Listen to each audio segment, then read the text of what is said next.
Hey friends, if you encounter the error, this device is waiting on another device to start, then please watch this video. I will guide you through the process.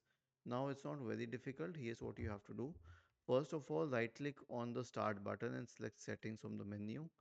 Go to the Windows Update tab, click on Advanced Options, select Optional Updates, check if you have any driver updates or any optional updates. Check this box, click on Download and Install. Once this is done, return to the Windows Update page and also click on Check for Updates. Now, I'll tell you why. Because this issue is caused when some dependency services are off, and this is not this doesn't usually happen by itself. It is usually caused by an issue with the drivers.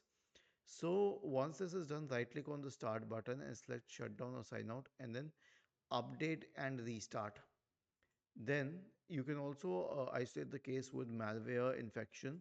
So search for MRT in the Windows search bar and then click on MRT, the malware removal tool.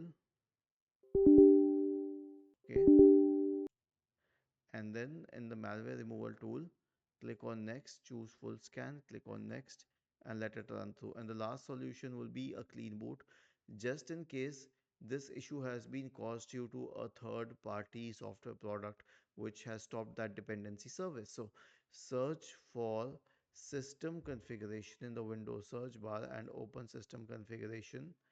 Choose the services tab, check the box associated with hide all Microsoft services. If any of the services check, click on disable all, apply, OK, and then restart your computer. Was this helpful? If yes, then please subscribe to the channel. If not, then let us know in the comment section of the video on how we could help you further. Thank you for watching this video and have a nice day.